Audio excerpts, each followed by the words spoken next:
Oke, Assalamualaikum warahmatullahi wabarakatuh. Selamat pagi, siang, sore, malam, teman-teman semuanya. Perkenalkan, aku Muhammad Zikri Sani, biasa dipanggil Zikri dari asisten BSCN 9.0. Oke, pada kesempatan kali ini aku akan sedikit membahas terkait MRP, yaitu MRP level 0, level 1, material, dan yang terakhir adalah CRP. Oke, sebelum masuk ke situ, kita harus tahu nih terlebih dahulu apa sih sebenarnya itu MRP atau Material Requirement Planning.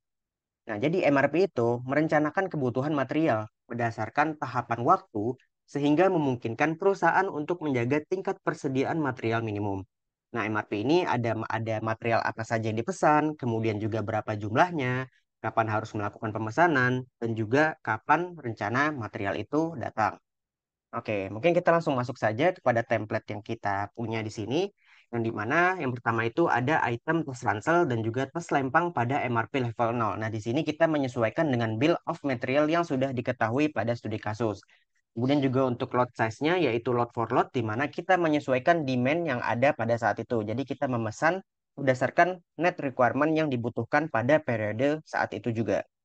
Untuk selanjutnya di sini ada service level, di mana service level ini lebih menggambarkan terkait proses distribusi yang sebenarnya sudah ditetapkan oleh perusahaan terkait angkanya 0,9, 0,85, dan lain sebagainya. Bahkan bisa 0,99 juga. Nah, jadi untuk service level ini sendiri lebih kepada proses distribusi di mana secara keseluruhan nanti kan eh, proses pengiriman itu tidak selalu tepat waktu. Pastinya ada saja yang terlambat 15 menit, 1 jam, 2 jam, bahkan sampai 1 hari atau berhari-hari. Nah, inilah yang kita gunakan sebagai di service level. Kemudian juga barang-barang yang dikirim pun dari supplier belum tentu semuanya itu bisa dipakai secara keseluruhan. Semisal kita meminta 100, kemudian dikirimkan 100 oleh si supplier ini, dan ternyata yang kita gunakan itu yang bisa kita gunakan hanyalah 80. Nah, seperti itu contohnya. Kemudian kita lanjut lagi, yaitu pada lead time. Nah, lead time di sini berdasarkan studi kasus diketahui nol dan terdapat safety stock yang kita gunakan sebagai pengaman untuk menghindari atau mengatasi apabila terjadinya fluktuasi demand yang cukup signifikan dan berpengaruh kepada perusahaan. Nah, jadi, untuk rumusnya sendiri seperti apa? Bagaimana cara menentukan dari safety stock? Nah, pertama-tama kita harus mengisi terlebih dahulu gross requirement yang ada di bawah sini. Itu kita bisa masukkan sama dengan, kemudian masukkan yang bagian atas. Kemudian enter. Nah, yang ini kita bisa drag saja sampai ke bagian paling akhir atau di week 48. Oke, untuk selanjutnya, barulah kita bisa menghitung safety stock dengan cara sama dengan round up, kemudian juga standar deviasi. Kita pilih standar deviasi yang S, kemudian kita select lagi gross requirement-nya, atau kita block. Nah, untuk setelahnya itu, kita bisa mengalihkan untuk menemukan bilangan Z-nya dengan cara norms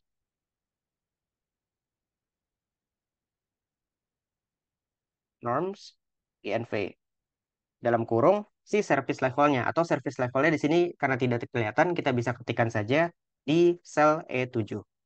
Kemudian tutup kurung, kemudian dikalikan dengan SQR atau SQRT, square root lead time yang kita punya, yaitu pada E8. Kemudian tutup kurung, dan berdasarkan rumus di bawah sini kita menggunakan koma. Nah, di sini menyesuaikan teman-teman laptop teman-teman aja. Jadi karena di sini laptopku juga menggunakan koma, nah itu kita tuliskan koma pada bagian formulanya. Terus sini kita tuliskan koma, titik koma, 0. Kemudian tutup kurung dan juga enter. Nah, ditemukan bahwasannya di sini adalah untuk safety stocknya 0. Nah, sebenarnya mengapa safety stocknya 0? Karena di sini lead time dari awalnya pun sudah 0 gitu. Otomatis ketika dia di sini dikalikan, karena proses ini secara keseluruhan adalah proses pengalian. Nah, maka apabila salah satu angkanya itu menghasilkan atau mengindikasikan hasil 0, maka secara keseluruhan pun akan berpengaruh pada proses-proses perhitungan sebelumnya. Oleh karena itu, di sini untuk safety stocknya kita masih 0 atau tidak ada safety stock. Oke, kita lanjut untuk POH atau di sini lebih kepada persediaan, yaitu dengan cara sama dengan POH di periode sebelumnya dikurang gross requirement pada periode tersebut ditambahkan plan order receipt pada periode tersebut. Kemudian kita enter. Nah, Yaitu berarti karena dia tidak ada persediaan di awal, maka persediaan dia pada saat itu adalah minus 385. Oke, untuk selanjutnya adalah net requirement atau kebutuhan bersih nih teman-teman. Jadi kita bisa menghitungnya dengan menggunakan if conditional atau kita menggunakan persyaratan-persyaratan dan batasan-batasan yang kita tentukan dengan cara if atau apabila POH di periode sebelumnya dikurang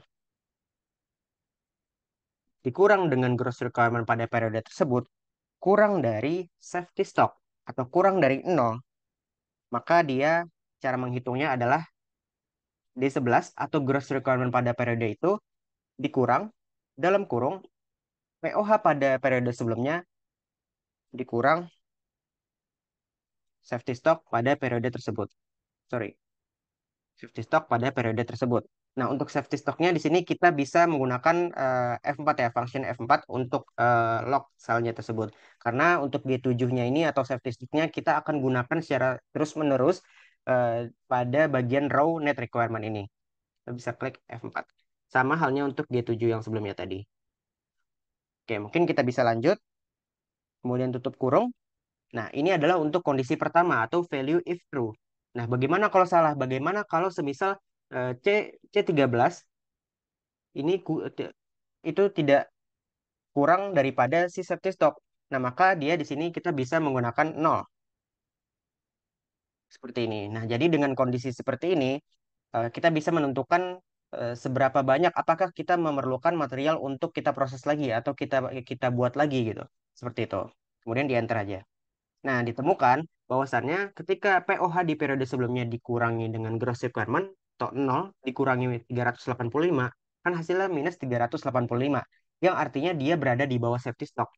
Nah, maka dari itu rumusnya tadi adalah 385 dikurangi POH, kemudian juga dikurangi safety stock. Seperti itu. Selanjutnya untuk poreknya, karena kita menggunakan metode load for load, kita bisa samakan saja, yaitu sama dengan net requirement, dan juga porelnya pun sama juga. Atau di sini kapan harus diterima itu pada periode yang sama yaitu pada minggu pertama dan juga kapan harus dirilis atau kapan kita harus mesennya itu juga harus pada minggu tersebut juga. Seperti itu. Nah, untuk selanjutnya kita bisa select saja atau ngeblok saja dari keempat row ini. Kemudian kita bisa drag sampai ke paling kanan. Nah, seperti itu teman-teman. Nah, untuk selanjutnya, untuk tas lempang pun seperti itu, namun bedanya untuk gross requirement-nya di sini kita menyesuaikan dengan bill of material. Nah, karena dia masih sebagai produk jadi, kita menggunakannya sebagai MPS yang ada, berdasarkan MPS yang sudah kita hitung sebelumnya juga. Oke, mungkin kita bisa lanjut kepada MRP level 1, di mana di sini diketahui bahwasannya POH-nya itu adalah 1000. Seperti itu. Nah, jadi karena di sini adalah time-nya itu, lead time-nya ini adalah 0, kemudian juga itemnya adalah badan tas ransel. Nah, oleh karena itu kita di sini menggunakan POH, Porel, atau Plan Order Release dari si produk jadi tadi, yaitu badan tas ransel. Kita bisa masukkan sama dengan kemudian balik lagi ke MRP level 0. Nah, kita pilih porelnya ini. Kemudian enter. Dan bisa di drag aja langsung sampai ke kanan untuk sebagai input data kita menghitung safety stock tadi. Nah, untuk safety stock ini, cara hitungnya sama seperti tadi, yaitu round up, kemudian juga standar deviasi, S, kemudian bisa di-select aja, atau di-block aja sampai periode ke-48. Kemudian kita bisa tutup kurung, dikalikan norms, INV, atau di sini bilangan Z-nya, kemudian pilih lagi untuk si service levelnya, atau di sini kita bisa mengetikkan saja untuk service levelnya adalah pada F2. Kemudian untuk selanjutnya adalah dikalikan char atau square root SQRT. Di sini kita bisa memilihkan si lead time-nya yaitu 0. Atau di sini kita pakai F3. Seperti itu. Kemudian kita koma atau titik koma, kemudian 0 dan enter. Oke, seperti itu teman-teman. Hasilnya statistiknya adalah 0. Kita lanjut lagi ke POH sesuai dengan perhitungan yang tadi, yaitu sama dengan POH di periode sebelumnya dikurangi dengan gross requirement ditambahkan dengan foreknya atau plan order receipt-nya. Kemudian enter. Nah, untuk net requirement-nya, karena metodenya pun masih sama, yaitu load for load, maka net requirement-nya itu bisa kita gunakan if conditional sama seperti tadi, yaitu if gross requirement pada periode tersebut, sorry, if project on hand pada periode sebelumnya dikurangi gross requirement pada periode tersebut kurang dari safety stock, kemudian kita log, maka cara menghitungnya adalah gross requirement pada periode tersebut dikurangi dalam kurung project on hand dikurangi safety stock-nya. Kemudian kita tutup kurung. Kemudian kalau tidak atau kondisi if false-nya kita masukkan 0. Atau kita tidak membutuhkan lagi karena dia sudah mencukupi dari gross requirement-nya dan juga persediaannya. Kemudian kita enter. Nah, untuk plan order receipt-nya itu sama seperti net requirement karena masih menggunakan metode load for load.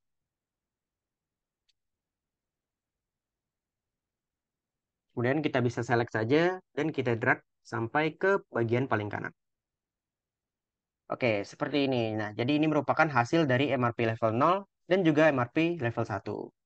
Untuk selanjutnya, di sini itu sama aja, kayak dari badan tas ransel, item tas ransel, kemudian juga strap, badan tas selempang, strap tas selempang. Nah, untuk selanjutnya kita lanjut ke pada bagian MRP material, yaitu sebagai material penyusun atau raw materialnya di sini, yaitu ada kantong depan, kemudian juga ada zipper utama, dan lain sebagainya. Nah, berbeda halnya dengan template yang ada pada MRP level 0 dan juga level 1. Nah, di sini kita menyatukan keseluruhan dari informasi yang ada pada studi kasus pada bagian atas. Sebagai contoh yaitu untuk lead time, kemudian juga total unit, average unit, order cost, holding cost per period, dan selanjutnya kayak ini initial inventory dan juga perhitungan safety stock. Nah, untuk total unit, ini kita ambil saja dari demand, yaitu perhitungan dari totalnya secara keseluruhan, kemudian juga ada average unitnya, kita pakai average dari rata-rata gross requirement. Nah, kemudian gimana caranya untuk menghitung dari si EOQ-nya? Oke, mungkin kita masuk terlebih dahulu pada bagian gross requirement pada item kantong depan ini, di mana pada kantong depan kita membutuhkan sama dengan tutup kurung 2 dikalikan dengan MRP level 1 yang ada pada item badan tas ransel. Nah, ini juga menyesuaikan pada bill of material yang sudah ada pada studi kasus ya. Kemudian juga ditambah, dia juga butuh dua kali dari badan tas lempang. Kemudian kita enter saja.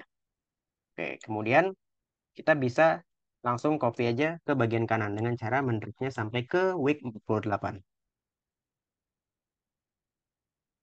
Oke, sudah. Kemudian untuk POH-nya, ini pun masih sama dengan cara-cara sebelumnya, yaitu sama dengan POH periode sebelumnya, dikurangi gross requirement, ditambahkan dengan plan order receipt. Kemudian enter. Untuk net requirement-nya pun juga sama, yaitu sama dengan if POH periode sebelumnya dikurangi dengan gross requirement pada periode tersebut, kurang dari safety stock-nya, kemudian kita log, maka di sini dia perhitungannya adalah gross requirement pada periode tersebut dikurangi dalam kurung POH pada periode sebelumnya dikurangi dengan safety stock yang kemudian kita log. Jika tidak atau value if false-nya itu adalah 0. Tutup kurung dan enter. Oke. Nah, berbeda halnya di sini terkait perhitungan porek dan juga porel. Nah, untuk EOQ kita bisa menghitungnya sesuai dengan biaya-biaya yang paling kecil gitu. Jadi, seberapa banyak unit yang bisa kita pesan berdasarkan pertimbangan dari biaya-biaya yang ada. Contohnya adalah order cost, kemudian juga holding cost, item cost, dan lain sebagainya. Jadi, cara menghitungnya adalah sama dengan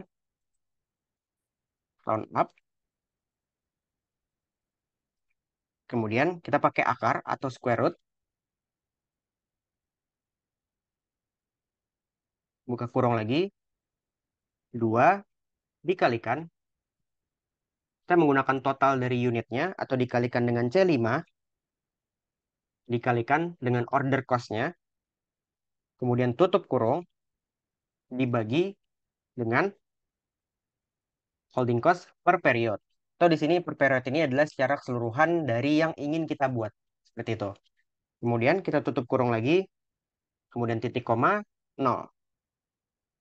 Kemudian tutup kurung, dan di enter. Nah, berarti untuk sekali pesannya adalah 3038.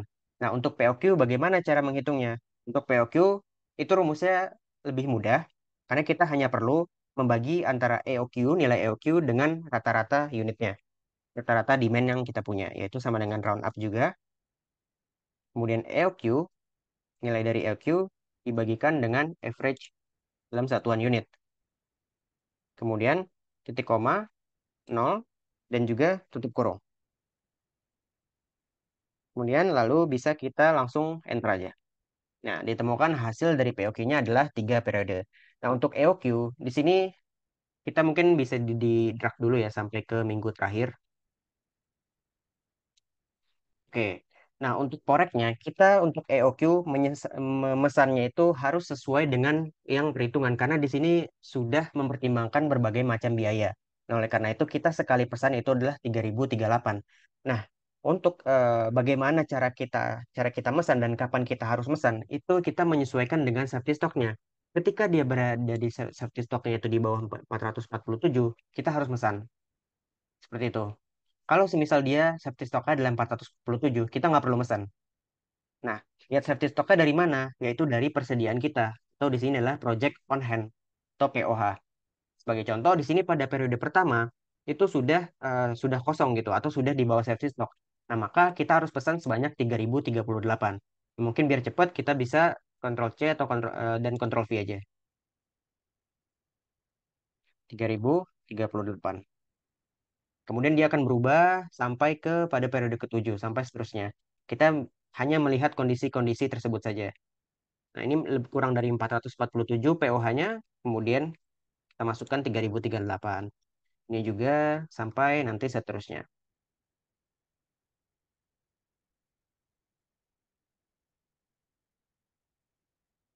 Sampai nanti di periode terakhir. Kurang dari safety stock, maka kita akan memesan. Kurang dari safety stock, maka kita akan pesan. Sampai periode terakhir, yaitu salah, periode 48.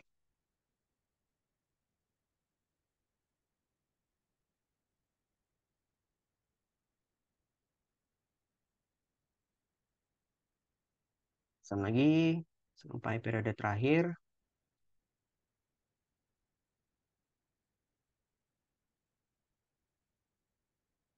Sampai periode terakhir. Nah, untuk porelnya, di sini karena lead time-nya 1, kita bisa mengisikan dengan sama dengan, kemudian juga di-select di periode setelahnya.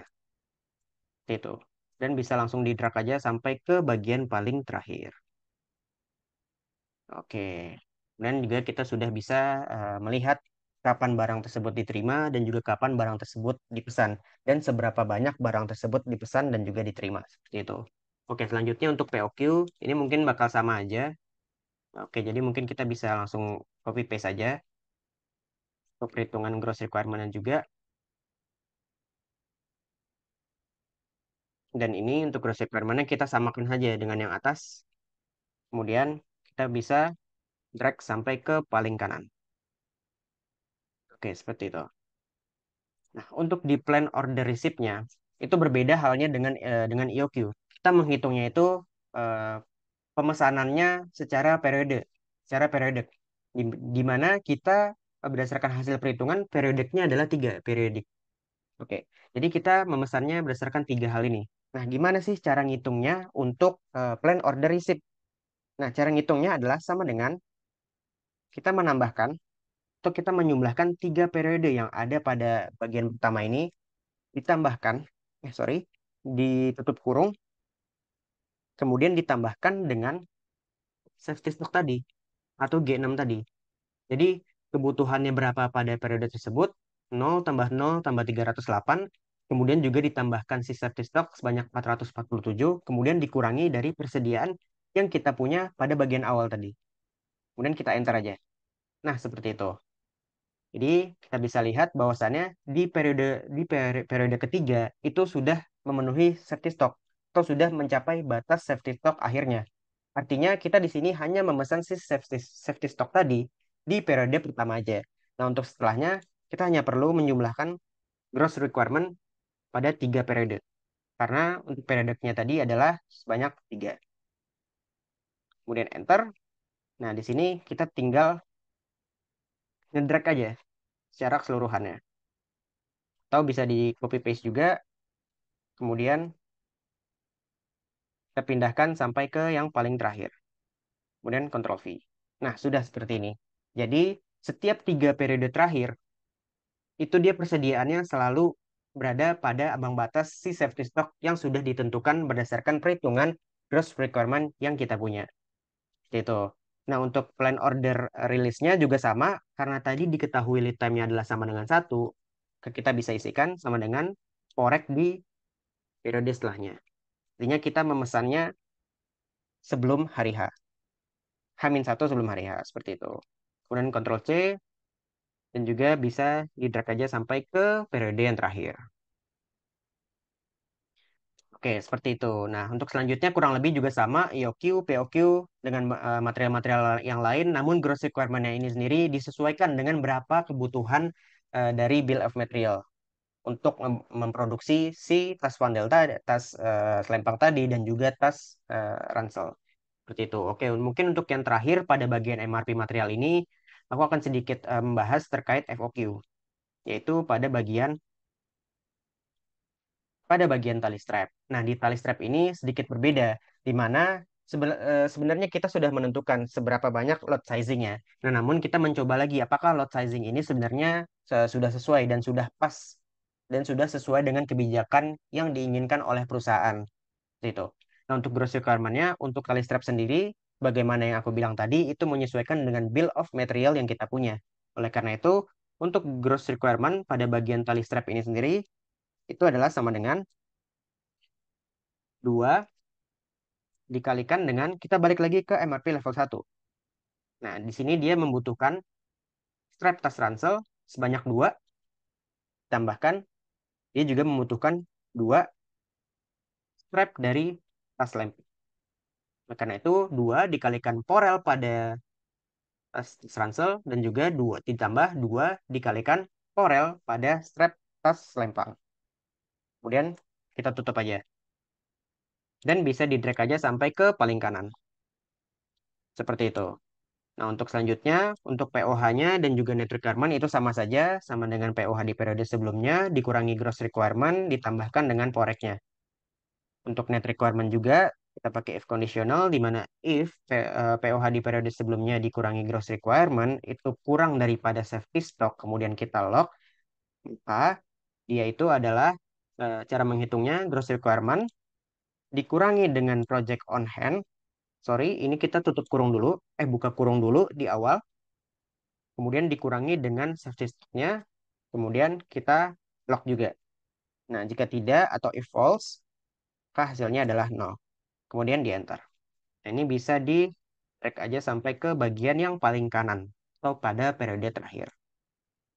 Oke, nah disinilah perbedaannya untuk plan order receipt-nya, di mana kita sudah menentukan sama seperti EOQ tadi, di mana hasil hasil dari perhitungannya kita gunakan untuk memesan sesuai dengan project on hand yang kita punya berdasarkan pertimbangan safety stock seperti itu.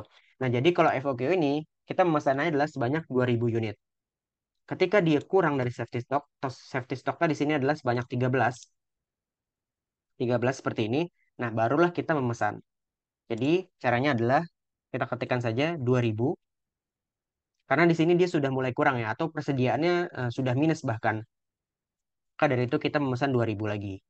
Nah, sama untuk selanjutnya juga kita bisa mengisikan apabila dia kurang itu kita memesan sebanyak 2000. Ingat-ingat lagi, tadi safety stocknya adalah 13. Lanjut terus. Ini dia satu, kurang dari safety stock. Kemudian ini juga, sampai ke bagian yang paling terakhir.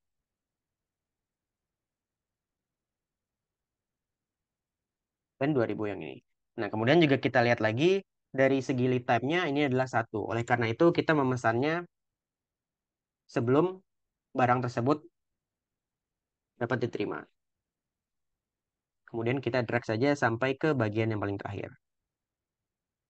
Nah, mungkin seperti itu untuk bedanya dari EOQ, POQ, dan juga FOQ. Nah, jadi kalau EOQ, kita review lagi, EOQ itu kita berdasarkan perhitungan yang mempertimbangkan dari segi biayanya. Jadi di sini angka dari 1096 unit ini adalah sudah angka dengan jumlah pesanan atau unit dengan cost yang paling minim berdasarkan dari order cost, holding cost, dan juga item cost.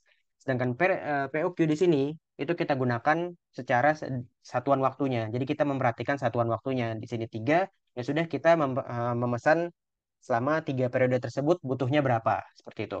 Nah, kalau FOQ di sini perusahaan sendiri sudah menetapkan bahwasannya kita sekali memesan si tali strap ini harus sebanyak 2.000.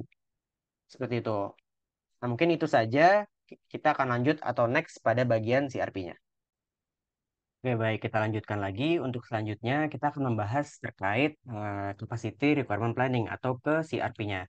Tapi sebelum itu, kita harus melihat terlebih dahulu dari data waktu proses yang kita punya. Atau di sini dari studi kasus adalah terkait Operation Process Chart. OPC dari masing-masing kedua produk, yaitu ada OPC produk tas ransel dan juga OPC produk tas lempang. Nah, untuk data yang atas ini sendiri, itu ada departemen, itu ada mesin jahit A, mesin jahit B, mesin jahit C, meja kerja, dan lain sebagainya, dengan jumlah yang sudah kita tentukan juga berdasarkan hasil agregat dan juga disagregat tadi. Dan untuk waktu setupnya, untuk per mesin kita tetapkan sebanyak atau selama 5 menit. Seperti itu, untuk keseluruhan mesin.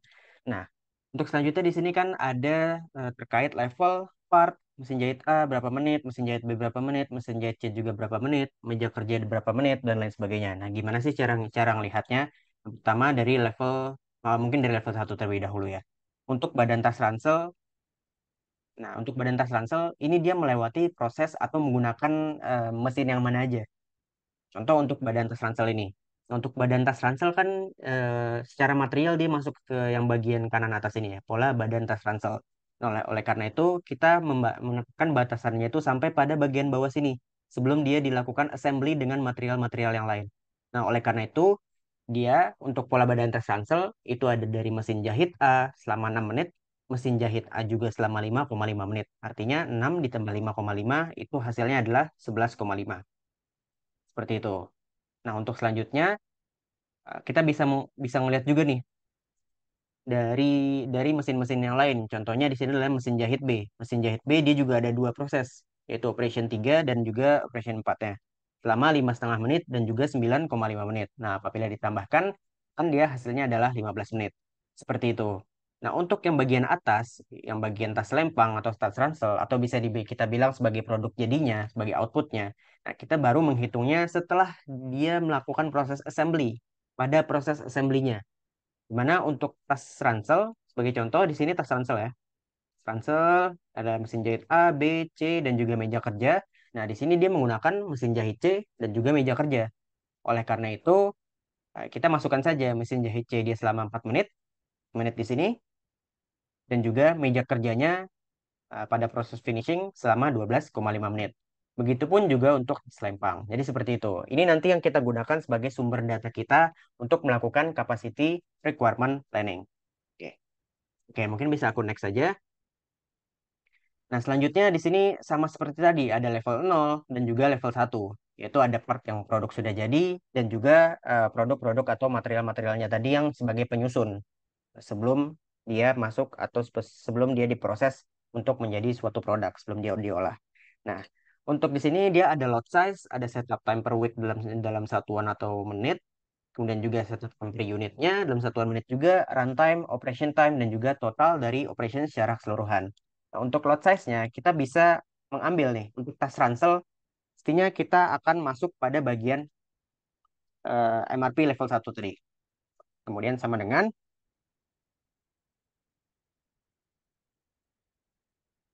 MRP level 0, kemudian pada bagian tas ransel. Pada bagian porelnya tas ransel, atau di sini pada D16. Seperti itu. Nah, untuk itu kita langsung enter aja. Oke, kemudian di drag aja langsung sampai ke bagian paling kanan. Nah, untuk bagian setup time per weeks dalam satuan menit, kita bisa mengisikan dengan cara ini sama dengan di bagian data waktu proses, di mana Mesin yang tadi diketahui ini kan mesin jahit C ya. Oleh karena itu kita bisa klik aja waktu setup menitnya berapa, yaitu sebanyak selama 5 menit. Nah, 5 menit ini kita kalikan 5. Kenapa kita kalikan 5? Karena pada dasarnya tadi untuk satuan waktunya adalah minggu gitu. Jadi dalam satu minggu kita kan ada 5 hari kerja. Nah, oleh karena itu dari 5 menit tadi dalam sehari kita kalikan dengan 5. Nah, jangan lupa juga untuk data waktu proses yang ini kita blok, kemudian kita lock menggunakan F4, kemudian enter. Nah, untuk setup time per unit, gimana cara ngitungnya untuk setup time per unit? Nah, itu kita bisa menggunakan salah satu rumus yang mungkin sudah sedikit intermediate di sini, yaitu if error. Nah, if error ini sendiri adalah memastikan apabila proses perhitungan itu salah atau proses perhitungan itu tidak menghasilkan apapun, nah dia akan mengembalikan nilai yang kita inginkan. Sebagai contoh, nah apabila tadi di sini load size-nya, mungkin kita hitung terlebih dahulu deh. If error, yaitu dari setup time per week dibagi load size. Kemudian kalau semisal error, kita masukkan dengan 0. Nah, seperti ini. Nah, apabila dia load sizes di sini 0, nah, maka dia akan mengembalikan kembali nilai 0. Nah, kenapa? Coba kita masukkan di sini C7 dibanding C5 saja. Nah, maka dia akan error. Itulah fungsi dari if error, di mana apabila terjadi kesalahan-kesalahan seperti ini, eh, kita bisa mengembalikan nilai nolnya itu tadi. Jadi istilahnya di sini adalah kita double checking. Seperti itu. Nah, oke, mungkin kita kembalikan. Nah, jadi fungsi dari if error seperti itu. Jadi tidak terjadi kesalahan. Nah, kan semisal load size-nya di sini 0 gitu, tapi tetap ada setup time per week-nya itu 25 menit dalam satu minggu. Nah, pasti kan aneh ya, semisal di sini nanti bakal bakal terjadi error. Nah, oleh karena itu kita gunakan function if error untuk mengembalikan nilai 0 apabila sebenarnya angka-angka tersebut tidak terdefinisikan, sehingga kita bisa mengasumsikan bahwasannya tidak terjadi proses apapun pada saat itu. Seperti itu. Oke, untuk runtime-nya, kita lanjut. Kita bisa masukkan menggunakan if conditional. Untuk mengecek lagi nih, kita double checking lagi. Apabila si C8 ini, dia itu sama dengan 0, nah maka untuk selanjutnya, maka dia 0. Kalau enggak, dia itu bakal kembalikan nilai dari data waktu proses pada bagian tas ransel di mesin jahit C, sesuai dengan perhitungan yang sudah kita lakukan. Kemudian kita enter aja. Nah, untuk operation time per unitnya, bagaimana cara menghitungnya? Itu simple aja, kita tinggal tambahin antara setup time ditambahkan juga dengan runtime-nya.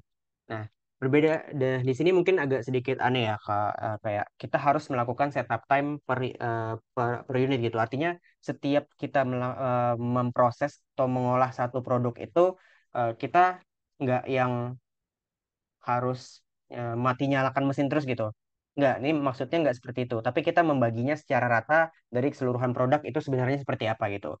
Uh, Sebenarnya pada nyatanya adalah setup time yang dilakukan tetap selama 25 menit saja. Seperti itu. Karena di sini kita membutuhkan perhitungan operation time per unitnya gitu untuk mengetahui sebenarnya seberapa lama untuk memproduksi si satu produk ini. Makanya kita membaginya menjadi setup time per unit atau per masing-masing unit produk. Oke, untuk total operation time-nya, kita tinggal mengalihkan saja antara operation time per unit tadi yang dalam satuan menit dikalikan dengan load size-nya. Oke, nah selesai seperti ini. Hanya seperti itu saja.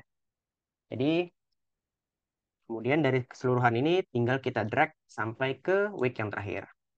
Nah, sudah jadi, sudah selesai. Nah, tapi tadi kan berdasarkan hasil dari data waktu proses, untuk part tas ransel, di sini kita lihat, itu ada dua mesin. Yang pertama adalah mesin jahit C dan juga mesin kerja. Nah, untuk selanjutnya nanti mungkin teman-teman bisa dicoba saja untuk di meja kerja dengan cara yang sama, tidak ada yang berbeda dengan yang tadi. Mungkin yang berbeda adalah nanti terkait lot size-nya saja. Namun untuk cara perhitungan lain itu juga sama. Nah, jadi di sini kita menghitung eh, total operation time dari masing-masing mesin. Mesin jahit C, mesin kerja, mesin meja kerja, kemudian juga yang lain ada mesin jahit A juga, mesin jahit B, dan seterusnya pada masing-masing part dari data waktu proses. Seperti itu. Oke, mungkin kita bisa lanjut. Untuk selanjutnya, nah CRP di sini kan sebenarnya tujuannya adalah untuk melihat apakah dari perencanaan material yang sudah kita buat tadi itu sudah sesuai dengan kapasitas yang perusahaan itu miliki. Kapasitas dari entah dari si pekerjanya, entah dari si mesinnya dan lain sebagainya. Nah, oleh karena itu kita bisa melihat nih, kita bisa melihat nih, ada waktu yang tersedia, performance level, kapasitas tersedia, kebutuhan aktual, dan juga selisih terkait kapasitasnya seperti apa, gitu.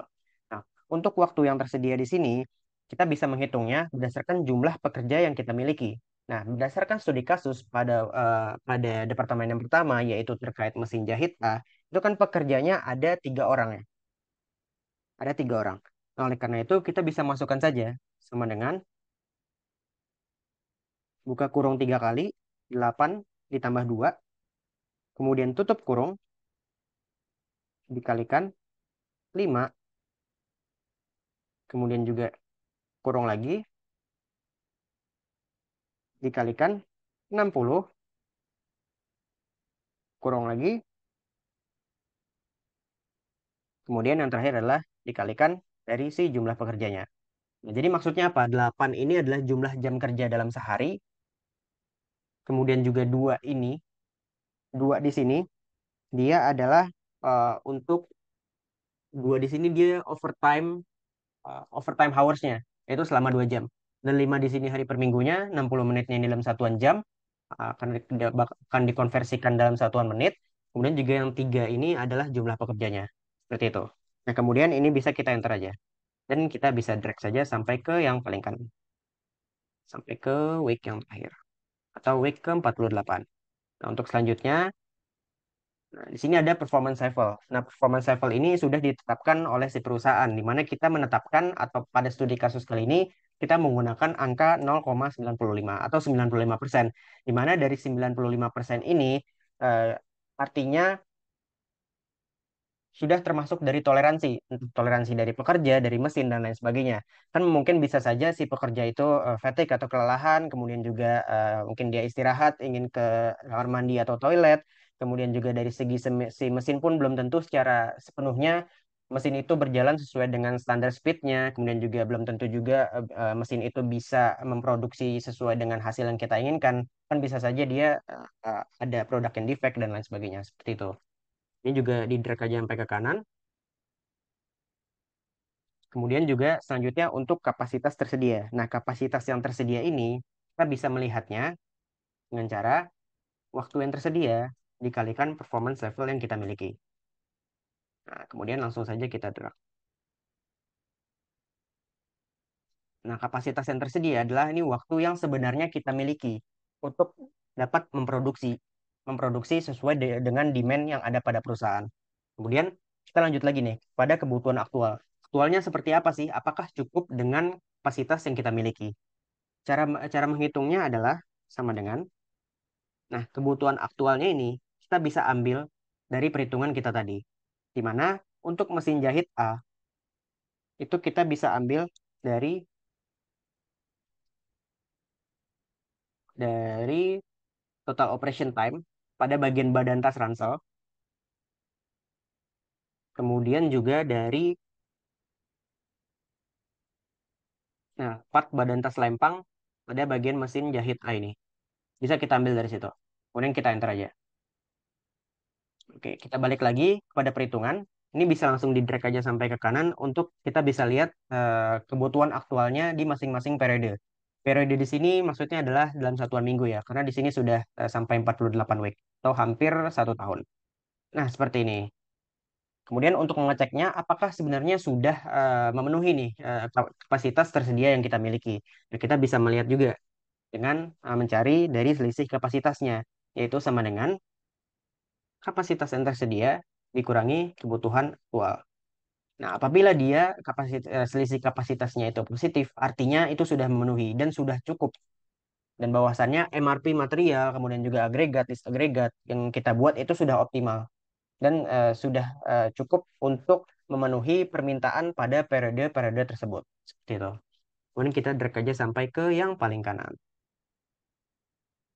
Nah, seperti ini. Oke, untuk selanjutnya juga sama untuk mesin jahit B, kebutuhan aktualnya pun kita bisa melihat dari mesin-mesin yang digunakan pada masing-masing part dan waktu yang tersedia juga di sini menyesuaikan dengan kondisi pekerjanya. Di sini kan dia tadi yang aku bilang untuk departemen yang kedua yaitu mesin jahit B, ini dia ada eh, 4 pekerja, kemudian juga mesin jahit C dia ada 3 pekerja, dan yang terakhir ada meja kerja atau station terakhir itu ada 3 pekerja. Seperti itu. Nah, untuk kebutuhan aktualnya pun juga sama, kita harus mencari di proses apa dia menggunakan mesin atau meja kerja tersebut. Oke. Nah, untuk selanjutnya, yang terakhir, yaitu pada bagian grafik, di mana kita hanya melihat saja kapasitas tersedia dengan kebutuhan aktual. Kita compare dan kita memvisualisasikannya dalam bentuk grafik dengan bar chart di sini dan juga dengan standarisasi dari kapasitas yang tersedianya. Nah, mungkin kalau kita lihat sekilas, di sini secara keseluruhan itu sudah mencukupi semua ya. Artinya dari material requirement planning yang kita buat, dari proses-proses awal, contohnya agregat, disagregat untuk menentukan jumlah pekerja, menentukan jumlah produk yang seharusnya kita buat, yang harusnya kita produksi di setiap weeknya, itu sudah mencukupi, sudah sesuai, dan sudah memenuhi memenuhi demand yang ada pada periode tersebut berdasarkan hasil forecasting sebelumnya. Seperti itu. Mungkin sekian dari penjelasan aku. Mungkin semangat juga buat teman-teman semua dalam proses pengerjaannya. Sebenarnya ini mungkin terlihat agak susah ya, tapi mungkin sedikit-sedikit dipelajari akan terbiasa juga dan sedikit seru juga mungkin untuk mempelajari hal-hal seperti ini karena implementasi-implementasi terkait MRP material, data waktu proses, CRP, dan juga grafik CRP ini cukup berguna di perusahaan, terutama pada bagian inventory, logistik, dan lain sebagainya. Mungkin itu saja yang bisa aku sampaikan. Thank you teman-teman semuanya sudah mau mendengarkan. Terima kasih. Wassalamualaikum warahmatullahi wabarakatuh.